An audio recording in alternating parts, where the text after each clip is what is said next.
정말 큰일이 난 걸까요? 검은 화요일이 또 나타났습니다. 코스피가 장중에 무섭게 밀렸고 결국 10% 가까운 급락으로 마감했습니다. 삼성전자도 하루 만에 크게 빠졌습니다. 반도체 대장주들이 같이 무너졌고 매도 사이드카의 서킷 브레이커까지 발동됐습니다. 이런 장에서는 평소에 아무리 멘탈이 강한 투자자라도 흔들릴 수밖에 없습니다. 그런데 저는 오늘 하락을 삼성전자의 붕괴로 보지 않습니다. 이건 삼성전자의 가치가 하루 만에 무너진 장이 아닙니다. 이건 최근 너무 빠르게 오른 시장에서 반도체 쏠림, 외국인과 기관의 대량 매도, 레버리지 상품 수급, 차익 실현이 한꺼번에 터진 수급 충격에 가깝습니다. 쉽게 말하면 삼성전자가 망가진 게 아니라 시장 체력이 순간적으로 무너진 겁니다. 물론 하락폭은 큽니다. 하지만 주가가 크게 빠졌다는 것과 기업의 미래가 꺾였다는 건 전혀 다른 이야기입니다. 오히려 오늘 같은 날일수록 진짜 봐야 할 건 이 하락이 끝의 신호인지 아니면 급등한 주도주가 매물을 털고 다시 갈 준비를 하는 강한 조정인지, 이번 폭락장의 진짜 원인, 삼성전자에서 아직 살아있는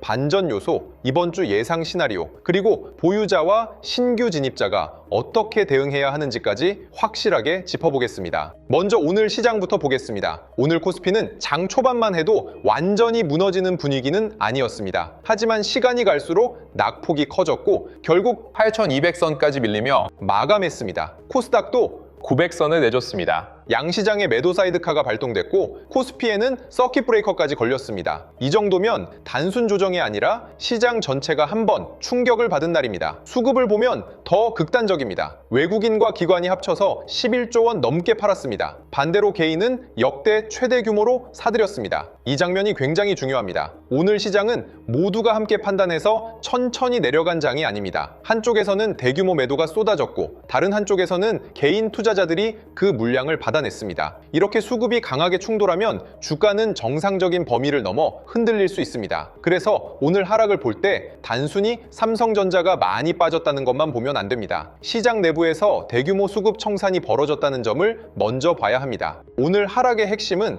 외부 악재가 아닙니다. 이게 가장 중요합니다. 만약 유가가 폭등하고 미국 금리가 급등하고 달러가 튀고 나스닥 선물이 무너지고 글로벌 증시가 동시에 붕괴했다면 그건 완전히 다른 문제입니다. 그런데 오늘은 그렇지 않았습니다. 유가, 금리, 달러 같은 주요 매크로 지표가 시장 전체를 무너뜨릴 정도로 새롭게 폭발한 건 아니었습니다. 해외 증시의 낙폭도 국내 증시만큼 극단적이지 않았습니다. 그러니까 오늘 하락은 휴전 협상 결렬이나 연준 긴축 충격 같은 새로운 글로벌 악재가 터져서 나온 장이라고 보기 어렵습니다. 저는 오늘 장을 국내 증시 내부 수급 문제로 봅니다. 그 중에서도 핵심은 반도체 쏠림의 후유증입니다. 최근 시장은 너무 빠르게 올랐습니다. 그리고 그 상승은 삼성전자와 SK하이닉스, 삼성전기, SK스퀘어 같은 반도체 대형주에 너무 강하게 집중됐습니다. 이렇게 한쪽으로 돈이 몰리면 그 주도주에서 매물이 나오는 순간 시장 전체가 같이 흔들립니다. 오늘이 바로 그날이었습니다. 최근 며칠간 시장을 보면 삼성전자와 SK하이닉스의 시가총액 1위 경쟁까지 나오면서 반도체 쏠림이 더 심해졌습니다. 하이닉스가 삼성전자 보통주 시가총액을 넘었다는 뉴스가 나오고 시장은 AI 메모리 프리미엄에 더 강한 값을 주기 시작했습니다. 이 흐름 자체는 이해할 수 있습니다. 반도체 이익 전망은 강하고 HBM 수요는 살아있고 메모리 가격도 강합니다. 돈이 실적이 보이는 곳으로 몰리는 건 자연스럽습니다. 문제는 속도였습니다. 너무 빠르게 몰렸습니다. 삼성전자와 하이닉스가 시장 전체를 끌고 올라가다 보니 반대로 이 두 종목에서 매물이 나오면 지수 전체가 버티기 어려운 구조가 된 겁니다. 오늘 삼성전자와 하이닉스가 동반 12%대 급락을 기록한 건 개별 기업의 하루짜리 악재 때문이 아닙니다. 반도체 대형주에 쌓였던 수익을 외국인과 기관이 한꺼번에 실현하면서 시장 전체에 충격이 퍼진 겁니다. 저는 이걸 반도체 장세의 붕괴가 아니라 반도체 쏠림이 만들어낸 역풍이라고 봅니다. 그럼 오늘 하락을 버블 붕괴로 봐야 하느냐? 저는 아직 그렇게 보지 않습니다. 물론 오늘 하락폭만 보면 버블 붕괴라는 말이 나올 수 있습니다. 코스피가 하루에 10% 가까이 빠졌고 삼성전자와 하이닉스가 동시에 12%대 하락했습니다. 숫자만 보면 공포스럽습니다. 하지만 버블 붕괴라면 펀더멘털이 같이 꺾여야 합니다. AI 수요가 꺾여야 하고 메모리 가격 전망이 무너져야 하고 실적 추정치가 내려와야 하고 글로벌 반도체 기업들의 공급 계약과 투자 계획이 흔들려야 합니다. 지금은 그게 아닙니다. 오히려 HBM 수요는 계속 강하다는 뉴스가 나오고 있습니다. 빅테크들은 AI 반도체 확보 경쟁을 멈추지 않고 있습니다. 엔비디아, 구글, 아마존, 마이크로소프트, 메타까지 자체 AI 칩과 데이터 센터 투자를 계속 확대하고 있습니다. AI 칩당 HBM 탑재량도 늘어나는 흐름입니다. 이 말은 뭘까요? 삼성전자가 속한 메모리 산업의 큰 수요는 아직 살아있다는 뜻입니다. 그러니까 오늘 하락은 수요가 무너진 하락이 아닙니다. 속도가 너무 빨랐던 주가가 수급 충격을 맞은 하락입니다. 삼성전자를 볼 때 가장 중요한 반전 요소는 HBM입니다. 오늘 주가가 무너졌지만 HBM 수요 이야기는 오히려 더 강해지고 있습니다. AI 모델이 커질수록 GPU 하나에 들어가는 메모리 용량도 늘어납니다. 엔비디아의 차세대 플랫폼에서는 HBM 탑재량이 더 커질 것으로 예상됩니다. 구글 TPU, 아마존 트레이니엄, 마이크로소프트 마이아, 메타 MTIA 같은 빅테크 자체 AI 칩 경쟁도 계속되고 있습니다. 이건 굉장히 중요한 구조 변화입니다. 예전에는 AI 반도체라고 하면 엔비디아만 보면 됐습니다. 하지만 이제는 빅테크들이 자기 칩을 직접 만들고 자기 데이터 센터에 맞게 AI 인프라를 짜고 있습니다. 그 과정에서 메모리는 빠질 수 없습니다. AI 칩이 늘어나면 HBM이 필요합니다. 서버가 늘어나면 서버 D램이 필요합니다. 데이터가 늘어나면 기업용 SSD와 낸드 수요도 같이 늘어납니다. 이 구조는 삼성전자에 중요합니다. 삼성전자는 HBM만 있는 회사가 아닙니다. D램, 낸드, LPDDR, SSD, 파운드리까지 AI 인프라 전반에 걸쳐 연결될 수 있는 회사입니다. 그래서 오늘 주가 하락만 보고 삼성전자의 중장기 그림이 깨졌다고 보는 건 너무 빠릅니다. HBM 가격 전망도 강합니다. 시장에서는 내년 HBM 계약 가격이 올해보다 몇 배 수준으로 오를 수 있다는 전망까지 나오고 있습니다. 이게 과한 표현처럼 들릴 수 있지만 방향은 분명합니다. HBM은 부족합니다. 빅테크는 더 많은 AI 칩을 원합니다. AI 칩에는 더 많은 HBM이 들어갑니다. 공급은 단기간에 확 늘리기 어렵습니다. 이 구조에서는 가격 협상력이 메모리 업체 쪽으로 이동할 수밖에 없습니다. 삼성전자는 지금 HBM에서 하이닉스보다 늦었다는 평가를 받고 있습니다. 이건 인정해야 합니다. 하지만 HBM 시장이 이렇게 커지고 고객들이 장기 공급 계약을 원하고 공급 부족이 심해진다면 삼성전자도 기회가 생깁니다. 시장 전체 파이가 커지면 후발주자에게도 들어갈 자리가 생깁니다. 특히 삼성전자가 HBM3 공급 확대와 HBM4, HBM4E 전략을 구체화하면 시장 평가는 빠르게 바뀔 수 있습니다. 저는 삼성전자의 반전 포인트가 바로 여기에 있다고 봅니다. 오늘 하락은 무섭지만 HBM 시장의 방향은 아직 삼성전자에 불리하게만 흘러가지 않습니다. 오히려 공급 부족이 심해질수록 삼성전자의 기회도 커집니다. 또 하나 봐야 할 건 서버 D램과 SSD입니다. AI 수요는 HBM만 키우는 게 아닙니다. AI 데이터 센터가 늘어나면 서버용 D램, 기업용 SSD, 고성능 낸드 수요도 같이 커집니다. 최근 메모리 가격 강세가 HBM에만 국한된 게 아니라는 점도 중요합니다. 낸드 플래시 가격도 강하고 DDR4와 DDR5 쪽에서도 강세가 나타나고 있습니다. 삼성전자에게 이건 굉장히 중요합니다. 하이닉스가 HBM에서 가장 선명한 수혜주라면 삼성전자는 메모리 전체 가격 상승에서 더 넓게 수혜를 받을 수 있는 회사입니다. 이게 삼성전자의 장점입니다. 시장에서는 한동안 삼성전자가 하이닉스보다 덜 선명하다고 봤습니다. 맞습니다. HBM 하나만 보면 하이닉스가 더 선명합니다. 하지만 메모리 전체 업황이 좋아지고 D램과 낸드, SSD, LPDDR까지 같이 움직이면 삼성전자의 넓은 사업 구조는 다시 장점이 됩니다. 저는 오늘 폭락 이후에도 삼성전자를 계속 봐야 하는 이유가 여기에 있다고 봅니다. 주가는 흔들렸지만 실적을 끌어올릴 수 있는 축은 여전히 살아있습니다. 그렇다고 리스크가 없는 건 아닙니다. 최근에는 메모리 초호황 이후 내년 하반기 공급 과잉 가능성에 대한 경고도 나왔습니다. 이건 무시하면 안 됩니다. AI 인프라 투자로 메모리 시장이 크게 커지고 있지만 업체들이 설비 투자를 빠르게 늘리면 언젠가는 공급이 많아질 수 있습니다. 특히 내년 하반기 이후 신규 설비가 본격적으로 붙으면 가격 조정 가능성이 있다는 분석도 있습니다. 삼성전자 투자자는 이 부분을 반드시 알아야 합니다. 저는 지금 메모리 호황이 끝났다고 보지는 않습니다. 하지만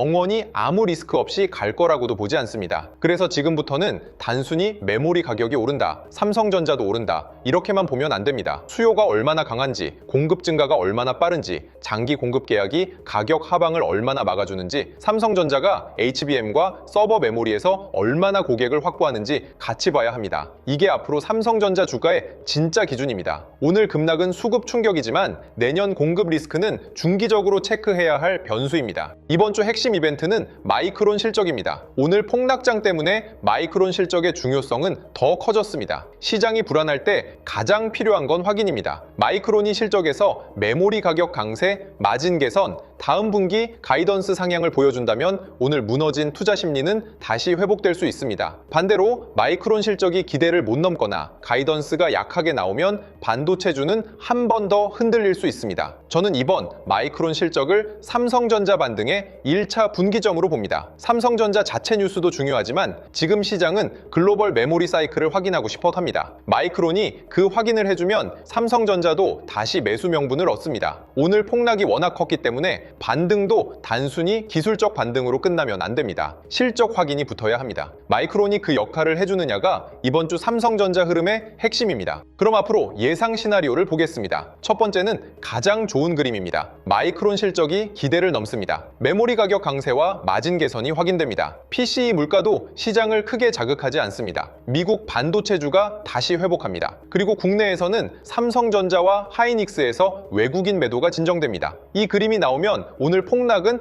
강한 투매성 조정으로 남을 가능성이 큽니다. 그때 삼성전자는 낙폭을 회복하는 반등이 나올 수 있습니다. 저는 이 경우 삼성전자는 다시 따라붙는 쪽이 맞다고 봅니다. 특히 삼성전자가 하이닉스보다 더 약하게 빠진 뒤 반등해서 상대 강도를 회복한다면 그건 좋은 신호입니다. 삼성전자가 다시 대형 반도체 수급의 중심으로 돌아오는지 그걸 봐야 합니다. 두 번째는 눈치 보기 시나리오입니다. 마이크론 실적은 나쁘지 않지만 시장 눈높이를 강하게 넘지는 못합니다. PCE도 무난하지만 금리 부담이 완전히 사라지지는 않습니다. 외국인 매도는 줄어들지만 강한 순매수로 바로 바뀌지는 않습니다. 이 경우 삼성전자는 급락 이후 바로 V자 반등하기보다 며칠간 눈치 보기, 장세를 이어갈 수 있습니다. 이때는 무리하게 추격하면 안 됩니다. 반등이 나와도 거래대금과 수급이 붙는지 확인해야 합니다. 오늘 같은 급락 이후에는 첫 반등이 진짜일 수도 있고 단순한 기술적 반등일 수도 있습니다. 구분해야 합니다. 저는 이 시나리오에서는 분할 접근이 맞다고 봅니다. 한 번에 들어가는 게 아니라 수급이 살아있는 눌림에서 나눠서 접근하는 방식입니다. 특히 삼성전자가 장중에 밀려도 종가에서 힘을 회복하는지 봐야 합니다. 진짜 강한 회복은 종가에서 드러납니다. 세 번째는 조심해야 할 시나리오입니다. 마이크론 실적이 기대를 못 넘습니다. 메모리 가격 강세는 유지되지만 시장 눈높이가 너무 높아서 실망 매물이 나옵니다. PCE가 예상보다 높게 나오고 금리 부담이 다시 커집니다. 외국인이 한국 반도체를 계속 팔고 삼성전자와 하이닉스가 반등 때마다 매물에 막힙니다. 이 경우에는 급하게 저가 매수에 나설 필요 없습니다. 기다리는 게 맞습니다. 저는 삼성전자 큰 그림을 긍정적으로 보지만 조건이 깨졌는데도 무조건 사야 한다고 보지는 않습니다. 오늘 하락은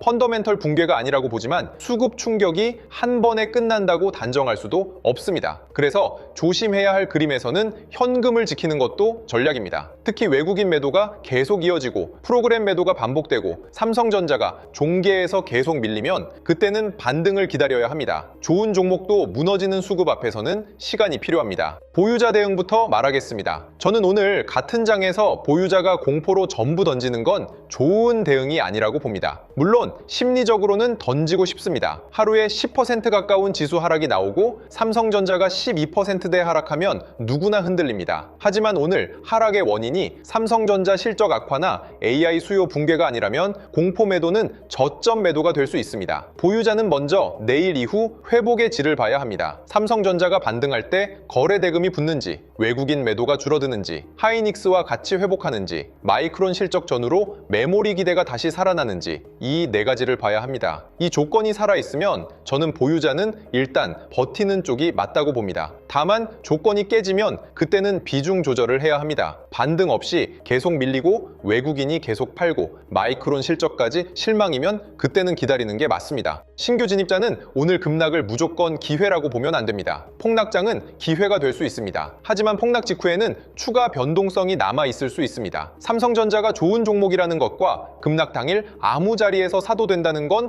완전히 다른 이야기입니다. 저는 신규 진입자는 바닥을 맞추려고 하기보다 반등의 질을 확인해야 한다고 봅니다. 급락 이후 첫 번째로 봐야 할 건 저점에서 다시 사려는 돈이 들어오는지입니다. 두 번째는 외국인 매도가 멈추는지입니다. 세 번째는 마이크론 실적 이후 미국 반도체주가 회복하는지입니다. 이 세 가지가 보이면 그때는 따라붙는 쪽이 맞습니다. 공격적인 투자자라면 내일 이후 수급이 살아있는 눌림에서 분할로 접근할 수 있습니다. 하지만 보수적인 투자자라면 마이크론 실적 확인 후 들어가는 게 맞습니다. 오늘 같은 날 공포에 휩쓸려 던지는 것도 위험하지만 공포를 기회라고 착각해서 무조건 급하게 사는 것도 위험합니다. 확인하고 움직여야 합니다. 현금 보유자에게는 이번 폭락이 오히려 중요한 기회가 될 수 있습니다. 왜냐하면 좋은 종목은 폭락장 이후에 더 분명해지기 때문입니다. 시장 전체가 빠질 때 모든 종목이 같이 밀립니다. 하지만 반등장에서는 다시 갈 종목과 못 갈 종목이 갈립니다. 삼성전자는 반도체 업황이 살아있고 메모리 가격 강세가 유지되고 HBM과 서버 메모리 수요가 계속된다면 다시 볼 수밖에 없는 종목입니다. 현금 보유자는 놓쳤다는 감정으로 움직이면 안 됩니다. 오늘 급락 이후 삼성전자가 회복력을 보여주는지 봐야 합니다. 특히 중요한 건 하이닉스와의 상대 강도입니다. 하이닉스만 회복하고 삼성전자가 계속 약하면 삼성전자는 시간이 더 필요합니다. 반대로 삼성전자가 하이닉스와 함께 회복하거나 오히려 낙폭을 빠르게 줄이면 그때는 삼성전자 재평가 기대가 다시 살아나는 겁니다. 저는 현금 보유자라면 삼성전자를 관심권에서 빼면 안 된다고 봅니다. 다만 급하게 한 번에 들어가기보다 수급 확인 후 분할 접근이 맞습니다. 오늘 같은 날 가장 위험한 건 멘탈이 무너지는 겁니다. 이런 폭락장은 투자자에게 두 가지 실수를 하게 만듭니다. 하나는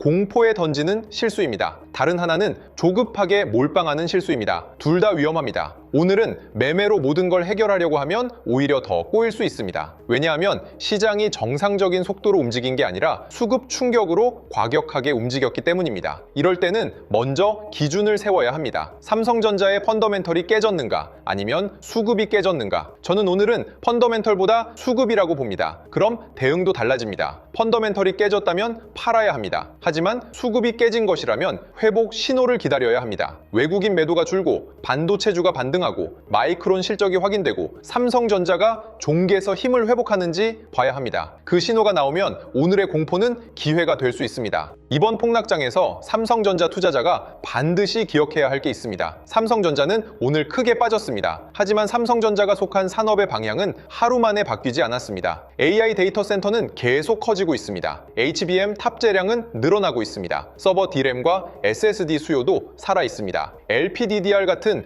고성능 메모리 수요도 확대될 수 있습니다. 메모리 가격 강세도 아직 끝났다고 보기 어렵습니다. 물론 내년 하반기 공급 과잉 가능성은 반드시 체크해야 합니다. 하지만 지금 당장 오늘 폭락을 그 리스크가 현실화된 것으로 보는 건 너무 빠릅니다. 오늘은 공급 과잉이 터진 날이 아닙니다. 오늘은 쏠림이 터진 날입니다. 이 차이를 분명히 해야 합니다. 쏠림이 터진 날에는 강한 종목도 같이 빠집니다. 하지만 펀더멘털이 살아있으면 강한 종목부터 다시 돌아옵니다. 저는 삼성전자가 다시 확인해야 할 종목이라고 봅니다. 앞으로 삼성전자에서 가장 중요한 신호는 세 가지입니다. 첫 번째는 외국인 수급입니다. 오늘 외국인 매도는 매우 컸습니다. 이 매도가 멈추는지 반도체로 다시 돌아오는지 봐야 합니다. 두 번째는 마이크론 실적입니다. 마이크론이 메모리 업황을 확인해주면 삼성전자 반등 명분은 강해집니다. 세 번째는 삼성전자의 상대 강도입니다. 하이닉스와 같이 회복하는지 아니면 하이닉스만 회복하고 삼성전자는 계속 약한지 봐야 합니다. 저는 이 세 가지가 살아나면 삼성전자는